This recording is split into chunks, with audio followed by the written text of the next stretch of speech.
we have chosen someone who was able to rise above incredible adversity and showed us that even one man can make a difference. To properly introduce our guest speaker, may we call on Ms. Wen Sabido, HR Head of ICBC.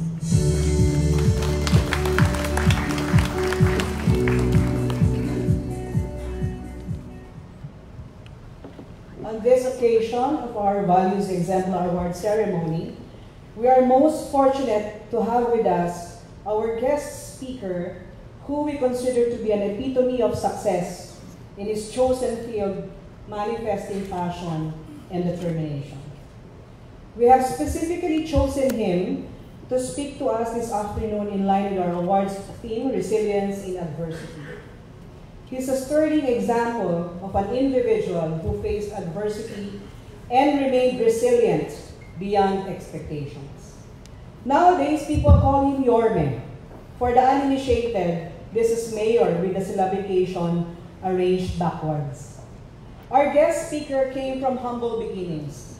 At an early age of 10, he was pushing a cart in the streets of Manila, collecting and reselling to local junk dealers so that he could help his parents. He valued education so much, and since times were hard, there were times he would study for one semester and then he would skip school the next semester so he could work and save money to attend the next semester. In one of his commencement speeches earlier this year, he advised the graduates that God has many ways of giving you opportunities, so value these opportunities. May I quote another part of the same commencement speech when he said that in life, it's all about how you appreciate and understand things. If you have that mindset, you would know how to distinguish what has value. Instead of feeling sorry for himself and his situation, he chose to make himself better. A major turning point in his life came when a talent scout discovered him and he became an actor. He arrived at 9 a.m. and was asked to wait until 4:30 a.m. the following day before he was called for his part in the movie shoot. His role, an extra. He rang the doorbell. That's it. Other people who will be in this situation might complain and say that they had to wait a long time, and for what? While he waited 17 hours, he earned 1,500 pesos. Comparing this to his regular job, it would take him 30 days to earn this. His mindset is that of appreciating and giving value to what you have. And thus he didn't complain about this. He became a part of That's Entertainment, specifically the Monday Group. I know that. He later on rose to fame and became a popular matinee idol. Fame and fortune did not blind him, and he continued to get himself educated. He began his political career as city councilor of Manila before becoming vice mayor. He entered politics because he wanted to give back and pay it forward. To equip himself, he attended a crash course in local legislation and local finance in UP Diliman. He also later on enrolled in public administration at the Pamantasan ng Lungsod ng Maynila. Took up short courses in leadership and governance at the John F. Kennedy School of Government at Harvard University and at the said Business School University of Oxford. And he even studied law at the Arellano University. Whether it is by fate or chance, when he was attending Tondo High School, then Manila Mayor Mel Lopez had the cleanliness drive and would tell Manileños, hakutin ang mga basura. As his classmates in Section Charity knew that he worked as a junk collector, they would tease him as mayor. Perhaps it is really fate, because what started out as a taunt from his classmates turns out to be a fulfilled prophecy, because now he is the 27th mayor of Manila.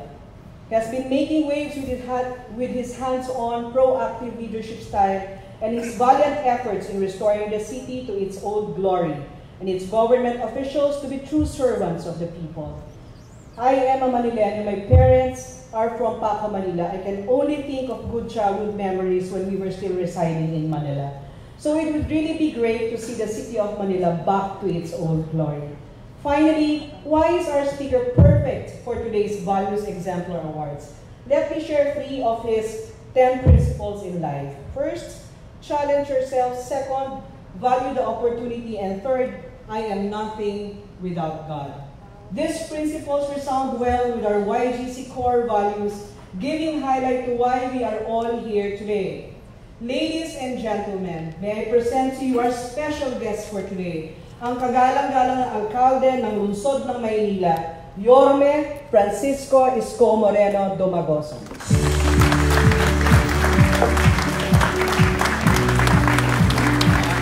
Alam mo, pag-epekto mo. Thank you. Maupo po kayo.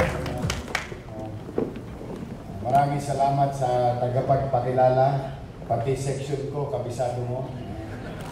Kasi po sa public education system at the time, I don't know today if they still do that because I heard some stories in private education system. Sa amin no kasi section 1, section 2, section 3, section 4. Tapos minsan yung section na 1 is A. They call it, in this case, Condo High School, Amity.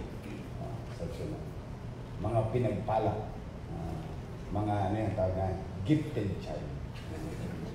Mga matatalino yan. So ABC, section 3 ako nung 4th year.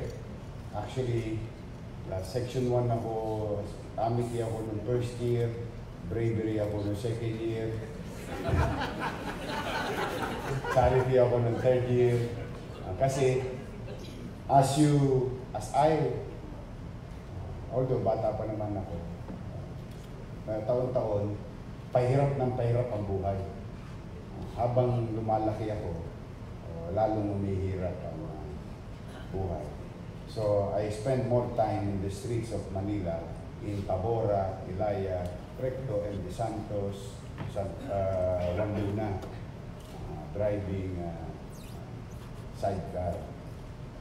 Kasi yung inflation, kala nyo hindi namin nararamdaman yun. Daman-daman namin yun.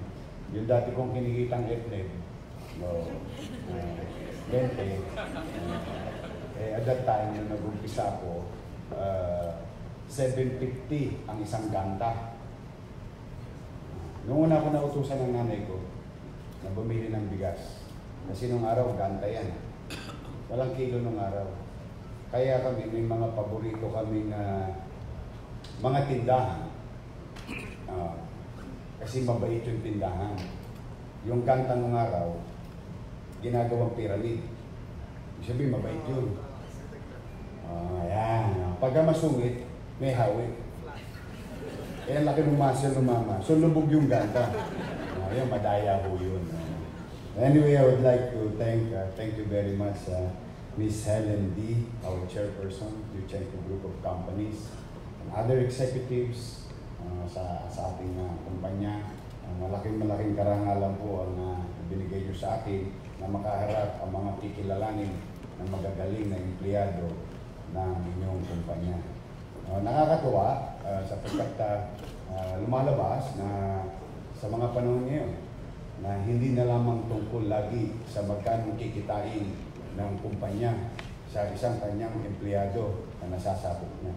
Binibigyan din pala ng pagpapahalaga ng pamunuan ng ating kumpanya yung mga mabubuting empleyado. Sapagkat na-timing naman, hindi ko alam kung pare-pareho tayo na naiisip ngayon, since July 1, because this type of recognition that you're giving today with your employee, it will give them certain atmosphere of achieving and to stand before you today, all your employees here in this stage to be recognized by their top executives. So, noong July 1, sabi ko, isa ang sakit ng gobyerno sa amin, kaming mga taong gobyerno, ay kami mismo ang gumagawa ng demoralization among ourselves. Especially yung mga politikong katulad ko.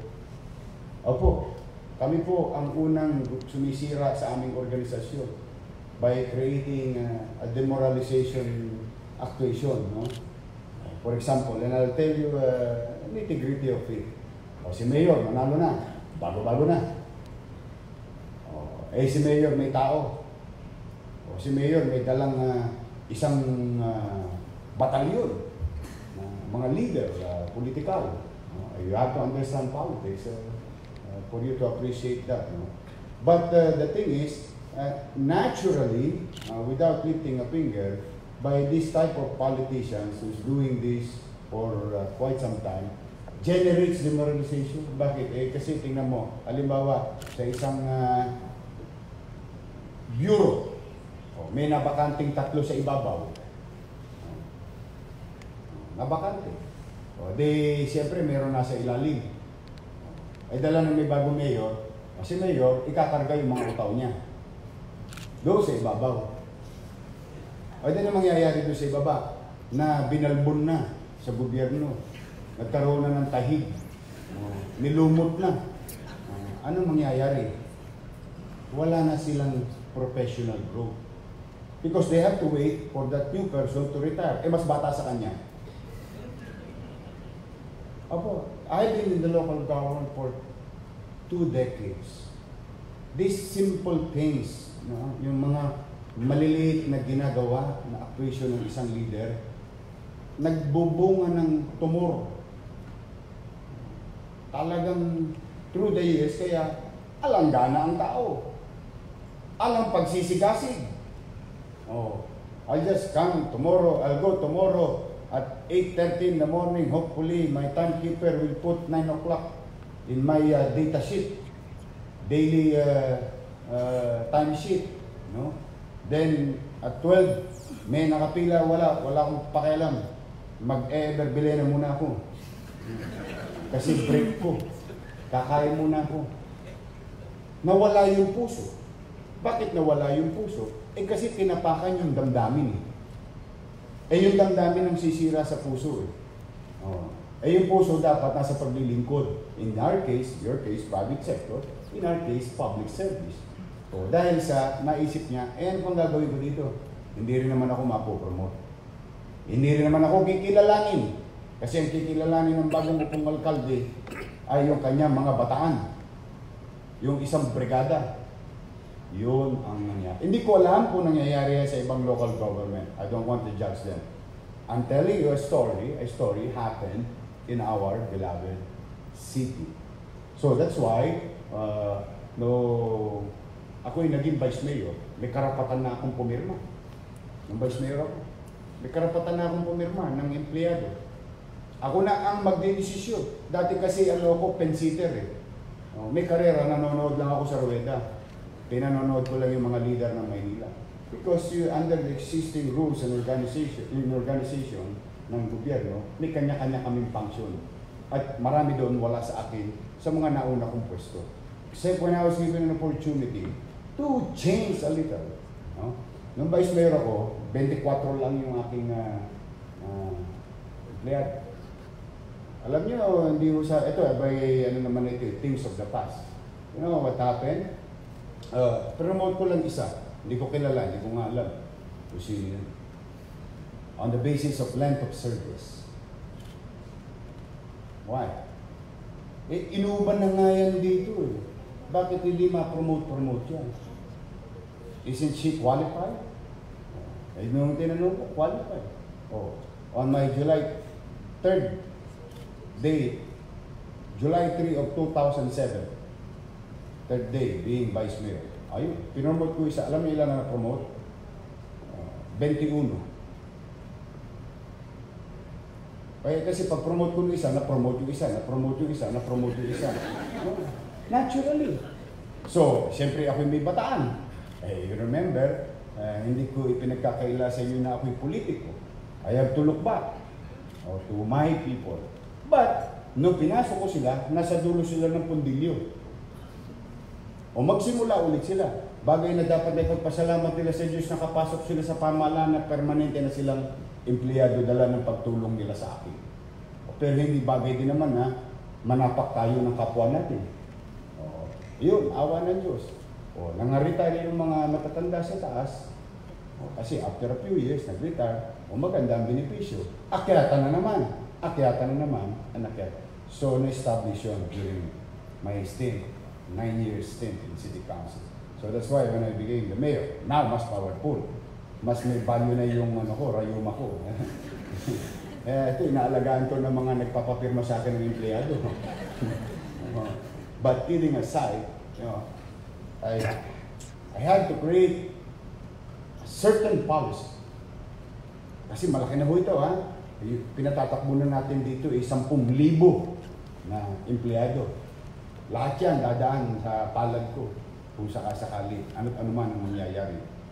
Pero may kanya-kanya silang departamento, katulad ng YGC. Diba? May insurance, education, banking, and so on. Marami. Ganon din yung parang City of Manila. Then I said, from now on, diba, wala kayong i-recommenda sa akin kapag hindi ang basis nyo ay length of service. Yes, I want professional growth in government service. We are a corporation under existing laws. I think we have lawyers here, no, who would understand. NLU is a corporation. We can enter into contract, we can be sued, we can sue. We are a typical corporation, it's just that we have certain rules under the government, policy and other existing laws, no? Pero function namin, parang corporation din.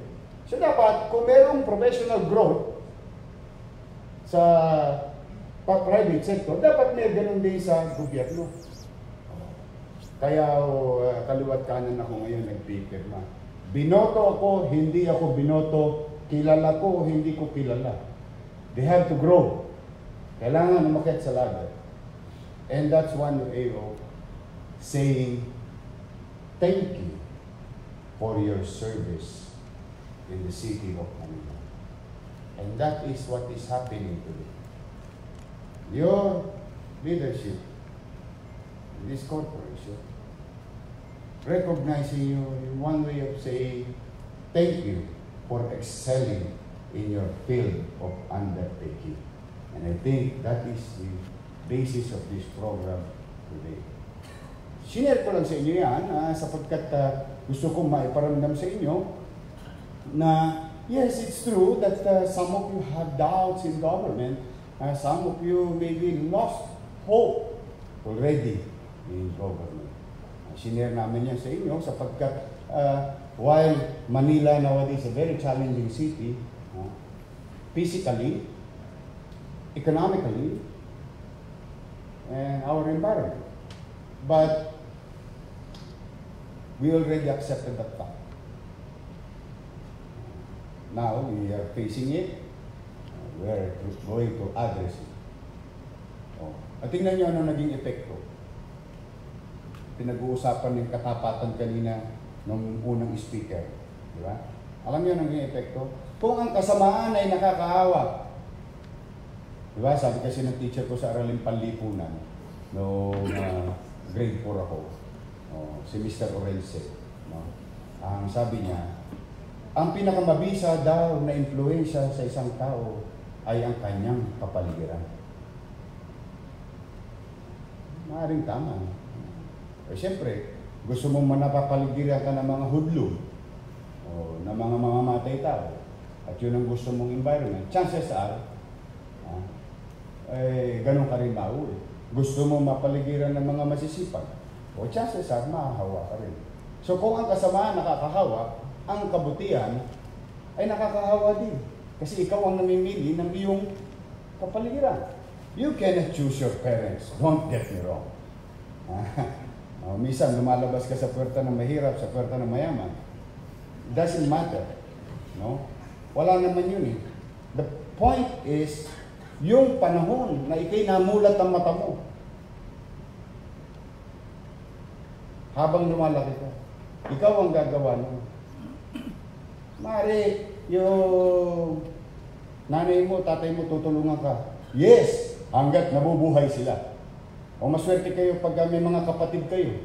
O may makakalabit pa kayong ate, kuya, na medyo paano pag wala katulad ko? Solong tagapagmana ako ng malaking lupain ng nanay ko.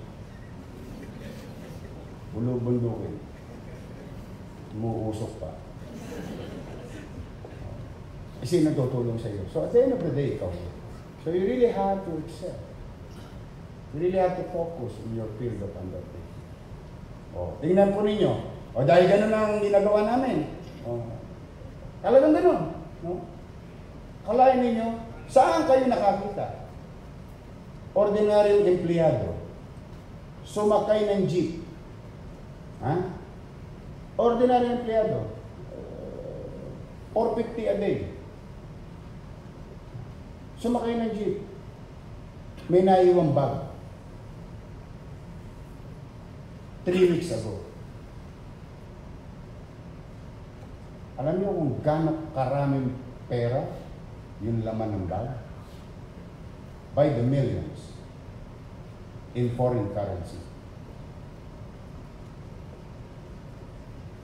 And yet, siya ay hindi mayaman. Siya ay wala, ordinary. Chicha lang, magtrabaho kami, chicha ka, tapos uwi ka na. That typical person. Babae, nanginginig sa nervyos. Pumunta sa opisina ko, sinusoli yung pera. Ayaw magpakilala. Awa ng Diyos. Through technology, maraming salamat sa technology, somebody claimed, and with the limited information that we sent to the public, somebody claimed, and may semblance of truth yung claim, then some technologies that we gathered within the surrounding area, hindi napatunayan namin siya ang may-ari. Isang ordinaryong empleyado rin ang nakawala. Alam niyo bakit? Money-changing employee siya. Oh my God. Can you imagine how it could have been, no? Yung abonong aabutin niya. Nabalik. Sabi ko, ba't mo sa akin sinuli? Hindi po. May mga nabalitaan na daw siya about sa akin. Sabi ko, thank you. Sige, ano mo na selyo mo, blah blah blah. So hindi yun ang kwento ko. Kasi yun ay simula. Eto na, teacher, worth 80,000 na cellphone. Nakita niya. Dinala na naman sa akin. Ang ganda, lalo pa cellphone niya, lumasin ko. Although bawal o cellphone ng cellphone sa Maynila. Kita ninyo, bumaba ang aming ano. Maaring illogical yung pag-iisip ko. Baka iniisip nyo somewhat illogical, but you know what happened to Manila? Died ang petty crimes, phone snatching. Ewan ko lang sa ibang bayan kasi pumapayag yung ibang mayor doon na magtinda sila ng cellphone na o GSM galing sa magnanakaw. But nag-die. Now going back to the story, a teacher sinole. Labal. Ito pa. Ito ang kicker. Ito ang pinaka-kicker ng kwento. Kaya sabi ko sa iyo, you really have to choose your environment. Ito kicker ng kwento. Few days ago, a pedicab driver. Malapit sa iyo, Chenkus. Via escolta. Doon sa area. Nag-aabang siya doon sa isang resort. Naiwan ng isang tsekwa yung bag. Naiwan. At sigurado ko sa inyo banyaga kasi may catch eh. Kaya madali namin natuntun. Pumunta ka agad sa City Hall. Sa opisina ko na naman. Pumunta. Dala niya 1,260,000 cold cash inside the bag. Isang rado, na magandang rado, at may passport. The guy is a visiting foreign guest of our country. I think he is involved in entertainment something. But not in Manila, in Pasay. He's been staying here for, I think, 2 months now. Natuntun namin dahil doon sa kanyang pasaporte.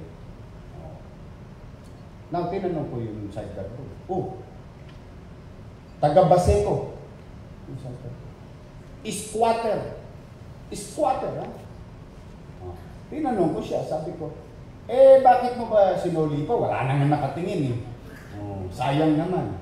Siyempre, I really wanted to test the inner self of a person by asking some stupid questions. Sayang, dapat dinali mo na yan. Ay, hindi po. Napanood ko po kayo sa Facebook, may isang babae nagsoli ng milyon-milyon. Kung nagawa ko ng babae na yun, kaya ko rin gawin. Hindi, tama, sayang. Ang bahay sa Cavite, 800 lang. 800 lang. Bahay na. Bato na. May lupa ka na. May titulo. Hindi ka na squatter. Sayang. Hindi po akin yan. Hindi po kaloob ng Diyos sa akin yan. You know, the lesson of the story, dati siyang kriminal.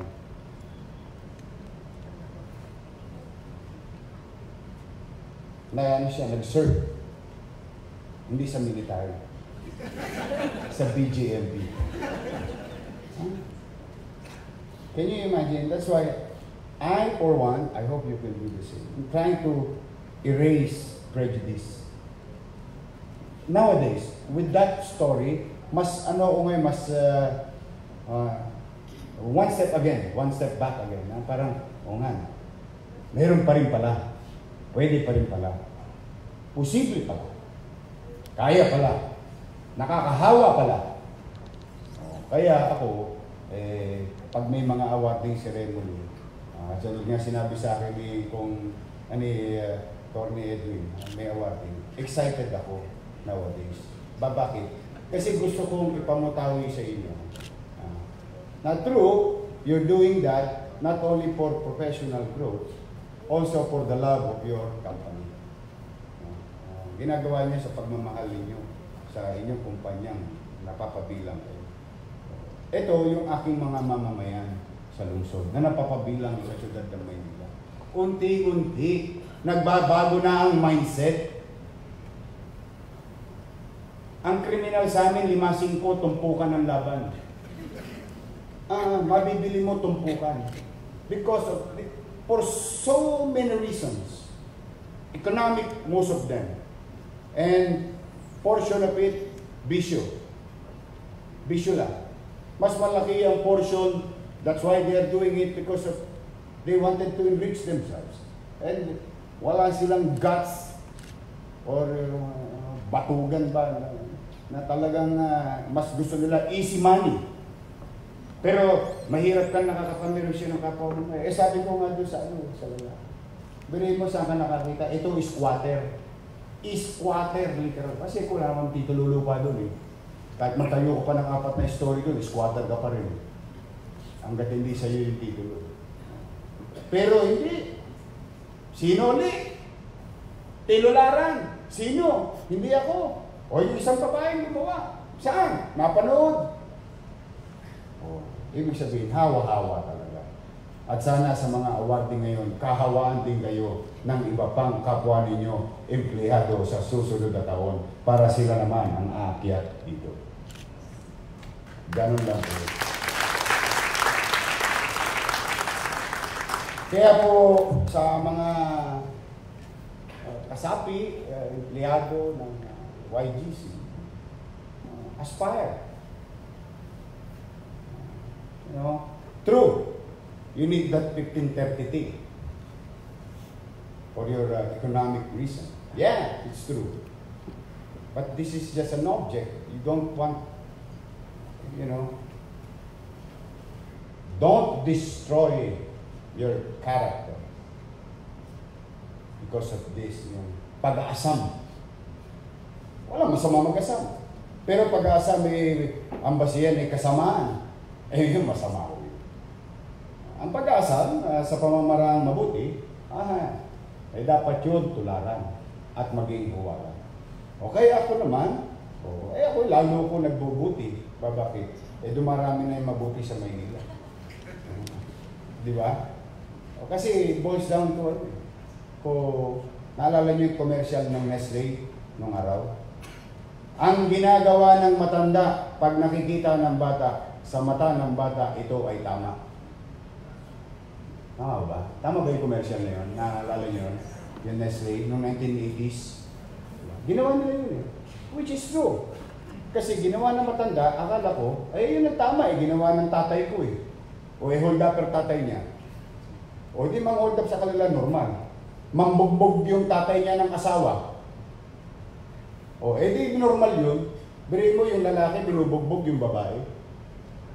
Tapos nakikita ng anak. O di yun ang normal. Sa lipunan at batas at moral, yun ay abnormal. Pero dahil yun ang ginagawa, yun ang gagayahin ng bata later on. Kukulatain din niya yung mga pangasawa niya pagdating ng araw. Kasi it's normal. So, true, today we have challenges. Yes. Malaki yung challenge natin. Tayo dito. Tayo mga nasa ustong gulang. Alam niyo bakit? Because what we are as a society today, as a city and as a country, and fellow Filipinos, today, is the only effects of what happened in the past. So, kung anong meron tayong mindset, kung ano yung natutunan natin sa mga nagdaang panahon. Now, are we happy about it? If you're happy, good for you. But if you're not happy and contented, then ayaw mong ikipit balikat na lang itong mga kaganapang nangyayari sa atin, then I think we all together, hand in hand, do something about it. Instead of pointing fingers. Kaya gusto ko yung sinabi ni nabasa ko lately. Bigla ako napabilib ng gusto ko yung Jamaican singer. Bob Marley. Bob Marley. You know what he said? Be careful in pointing fingers. Be sure that your hands are clean. Galing nung sinabi niya. Sabi ko, nga, no? Then, that's why, instead, we together keep on blaming the past. We move on. Better our things. Be better and excel from our field of undertaking. Then, so that yung mga bata, kung ano yung nakikita sa atin ngayon, hindi man natin tamasahin. Yung mga bagay na kabutihan ginagawa natin, tamasahin nila at yun ang ipamana nila sa susunod na lahi, sa lahi natin. So, we are now going to heal our city. Help me heal the city. At kayong mga awardee, dumami kayo. Mabasa sana kayo ng ulan. Yan, traveling. Pag nabasa yun, dumarami yun. Kasi ang mabuti dapat dumarami. Ang kasamaan ay sinasawata. And if I may share to you, especially kayo, banking. Ito, importante. For evil to succeed is for good men to do nothing. Diba? Kasi marami talaga matutokso. Maraming matutokso. Lalo na. Siyempre, tangan-tangan nila eh. Mas malaki pa sa sweldo nila eh. Yun nga eh. Ang good news, the way that YGC is doing today is we are doing it also. Recognizing excellent people. Di ngayon, yung sidecar boy, permanente na siyang empleyado ng lungsod ng Maynila. So if YGC is recognizing his people, we in government has other ways of recognizing also. That's why natutuwa ako. Sapagkat unti-unti na yata, no? Ang kabutihan ay nililimon. Ang kasamaan ay tinatalikuran. Sana yun ang manahin natin. Yun ang that's how you heal. It's all here. The mindset on how we look at things. Even though life is not easy. That I agree. Number one ako magtataas ng kamay. But at the same time, life is complicated. Tama? Pagkabata mo pa lang, komplikado na. Komplikado na ang asignatura mo. komplikado na ang assignment mo, exam mo. Tapos nagbabalhibong pusa ka na, komplikado na puso mo.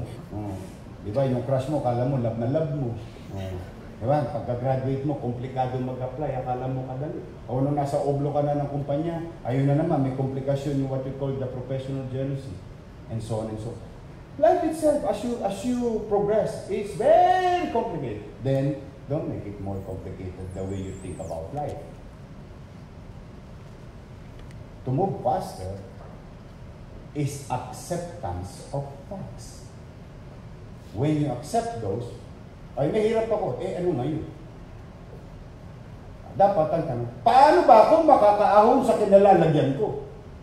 Ano ang mga pamamaraan ko pwede? Edukasyon. That's good. That is a guarantee. Other ways. Abilidad. Okay. Ano pwede kong abilidad? Nang hindi naman ako nagbabago ang karakter ko. Ibig sabihin, hindi ko kailangan maging masama. Mag-abilidad ako pero hindi ko kailangan maging masama. So, same thing to everybody. So, kaya, I think, may awa ang Diyos, may awa ang Diyos. I hope God can look at me and give me enough strength, physically, of course. Ako po yung sumisexy. Gusto niyo malaman ng diet ko? Be a mayor of Manila. But, I hope God give me enough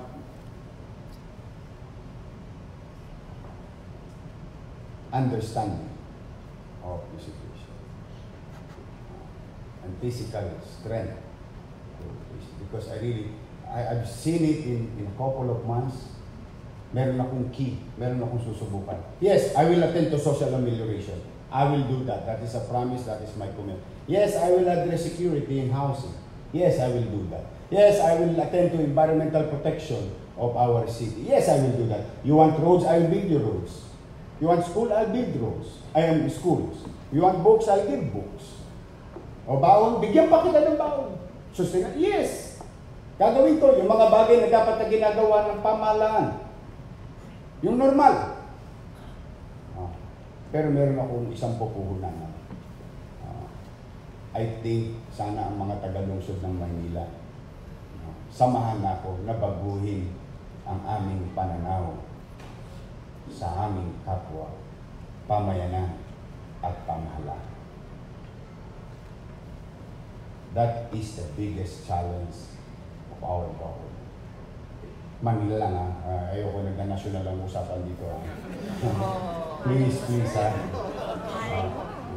kasi may mga ugong-ugong, huwag nyo akong ipakain sa buhaya, maawa kayo sa akin. Hindi ako ready dyan. Kasi I have so much in my plate. And I think I owe it to the people of Manila. I owe it now. Because if we can heal the mindset, change the mindset, everything will follow. Magbabago ang pananaw niyan sa pag-aaral, magbabago ang pananaw niya sa workplace, magbabago ang pananaw niya sa pagtawid, makikita niya na yung pedestrian lane na kulay puti. Doon natatawid yan. Ginawa ko pa para ma-attract kayo. Ginawa ko pang rainbow pedestrian lane. Pag hindi niyo pa nakita yung pedestrian lane, iwan ko na lang. We'll put some lighting, some aesthetics, decent but frugal. Tama lang, yung sapat lang.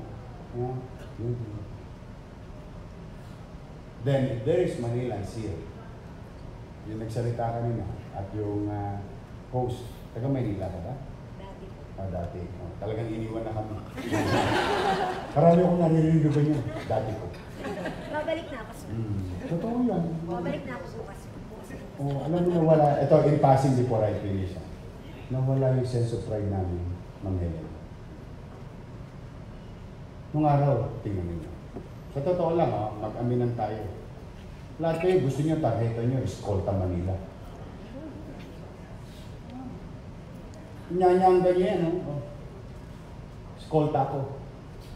Binondo, ang address ko. Malati, ang address ko. Naku, Diyos ko, mas malaki pa yung address niya kaysa sa pangalan niya.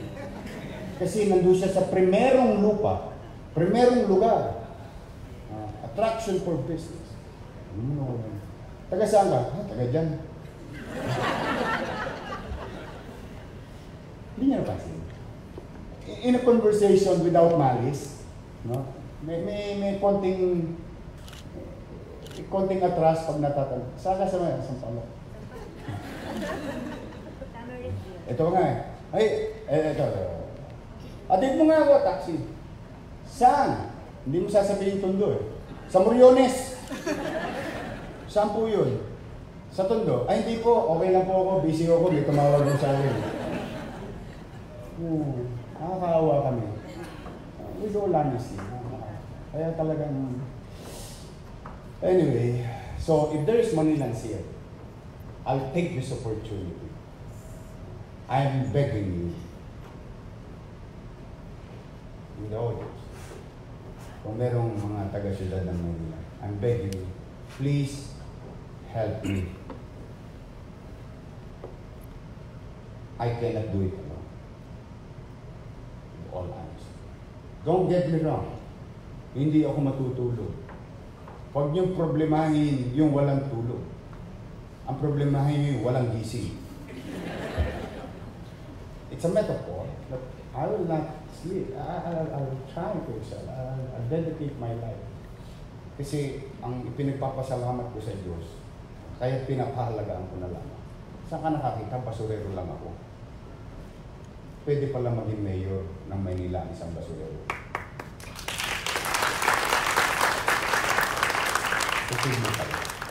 So, I'll use that opportunity. Anyway, sa ayaw sa gusto ng mga altas sa syudad, sa politika ng Maynila, yung mga pedigree, kami daw ika-askal. Alam niyo ba yun? Ang tawag sa amin ng mga pamilya ng mga politiko sa Maynila, askal. Dapat kayo laging matakot sa amin, kami mga askal. Kami yung may rabies eh.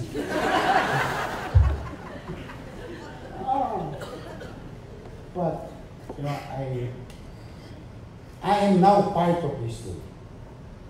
Whether I end it tomorrow or I end it in some other time. But July 1 of 2019, an X number of days that there was Francisco Dumagoso, who used to be a scavenger, who lives in the gutter of society, became the mayor of the capital of the country. Oh, ayaw mo ba yun?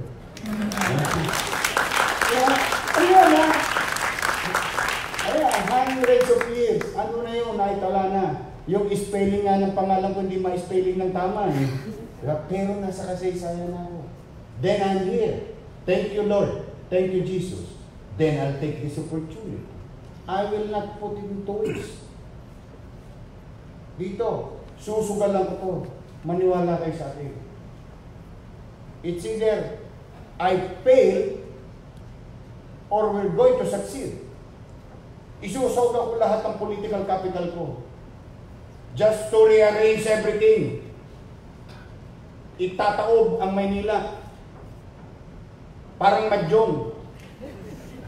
Guguluhin mo yung lamesa para unti-unti mong maitayo yung mga blocks at maisaayos sa tamang perspektibo na kapakipakinabang sa bawat sektor ng lipunang mahirap, middle class at mayaman. Yan ang gagawin ko pa sa darating na natitirang 900 days. Kaya kung gusto nyo ng pagbabago, yung mga kababayan kong taga-Maynila, subayan nyo na ako. This is your chance. In fact, kayo na nga nanganganig para sa akin. I just received a text. An awful text. You would not want to read those kind of texts in a regular day. But I'm not, sabi ko kasi bakit pag na-disgrasya nila ako, wala din naman, nasa libro pa rin ako eh. Na naging mayor ako eh.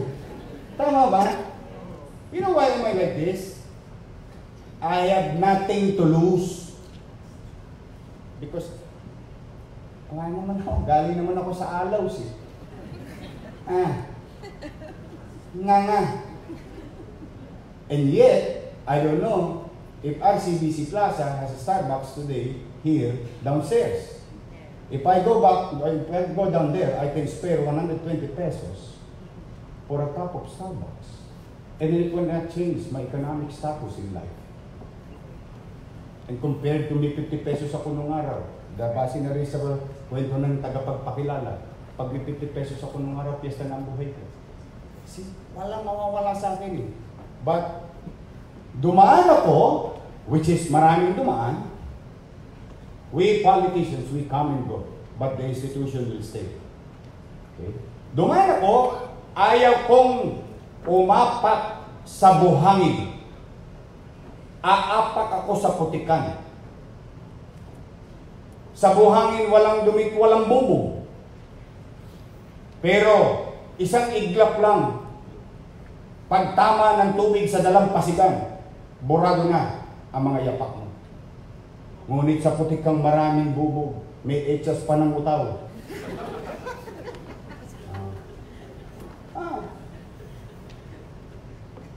Every step that we're going to make, at least, pag sikat ng araw, titigas yun.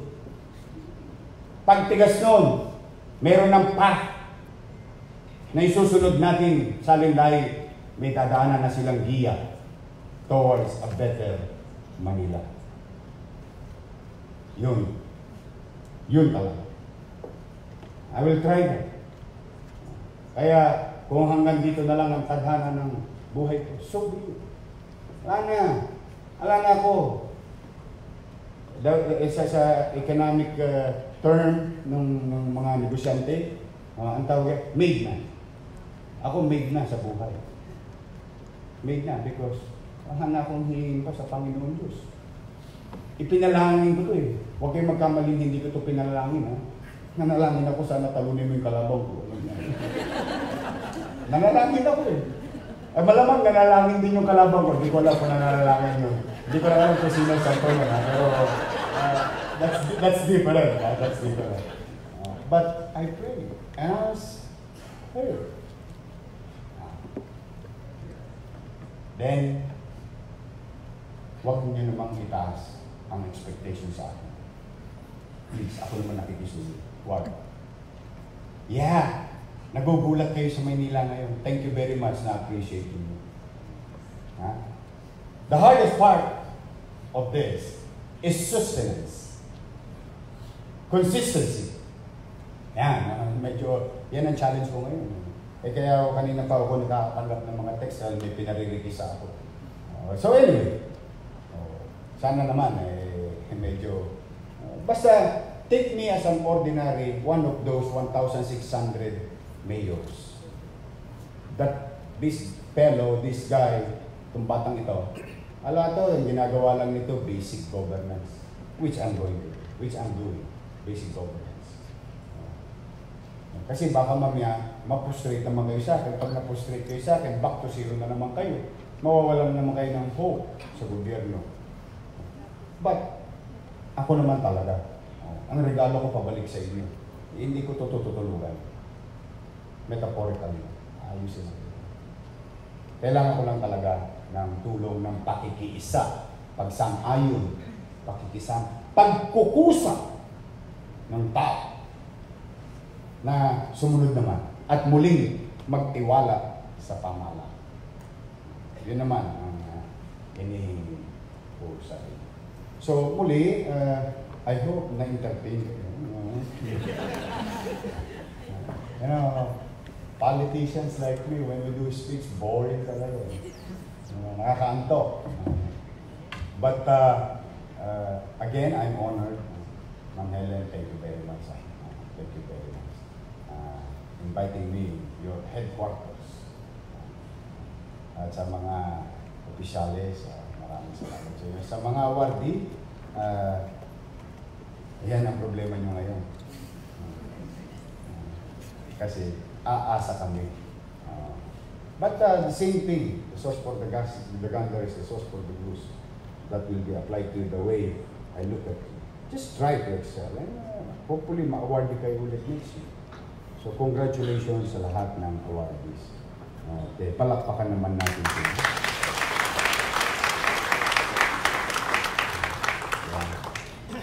dito nakapatunayan na walang maliit, walang malaking posisyon. Pag ikaw'y nagbuti, pwede kang kilalanin. Kaya ako, paniwala ko, maya-maya may dinner kayo ng pamilya, o kaya manangali, o merienda, sasama niyo pamilya niyo. I think your family are proud of you. Seeing you today, receiving such recognition. And napakalaga nun na ma-appreciate tayo ng mga anak natin o mahal natin sa iyo. Kasi kaya nga tayo nagtatrabaho para sa kanila. So, I hope hindi nyo lang ipagpatuloy yan. I hope try to convince your others for you to be duplicate. Humayo kayo't magparami. Sort of say, within your field, or within your branch, or within your flock. Sipagan nyo. Kumbinsihin nyo ang iba. Hikayatin nyo sila. Kalapin ninyo. Akayin ninyo. Tungo sa isang pagiging mabuting empleyado ng ating minamahal na kumpanya. So again, congratulations sa inyo lahat. Sa inyo pong lahat dito, magandang araw. Nawa, ano man ang kinakaharap ninyo sa buhay ay pakinggan din kayo ng Panginoon Diyos sa inyong mga dalangin. Huwag lang kayong maiinit. Bingin-bingin na ang Diyos sa atin sa dami ng humingi ng tulong. Took me 18 years for God giving me a chance. 18 years of suffering, day in, day out, of uncertainty. One day somebody died, then my life was changed. Ay kasi sa burol ako namatay, na-discover eh. God has so many ways.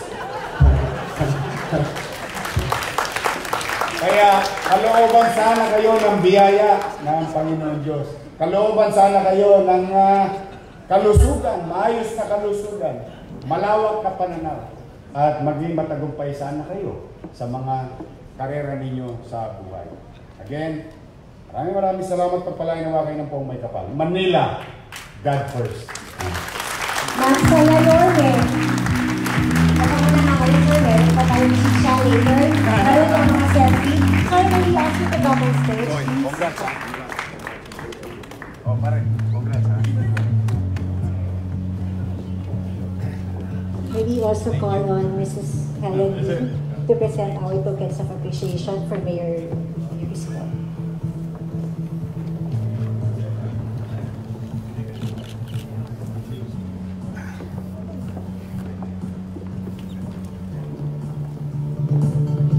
Mayor, may we ask you to come up on stage, please?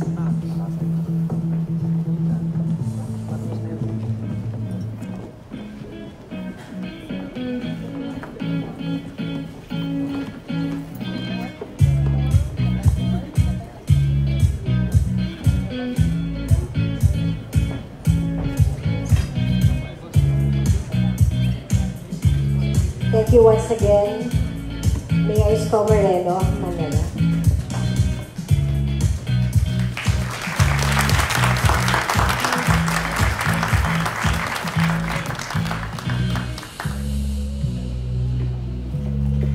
Thank you, ma'am. Thank you, Mayor.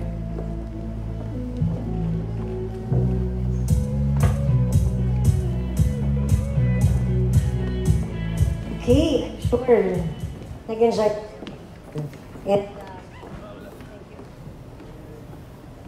Hello, okay. Okay, to share with us this year's Values Central Journey, may I call on EEI's Asia Group Head and YGC Core Values, YGC Values Central Lead, Mr. Ray.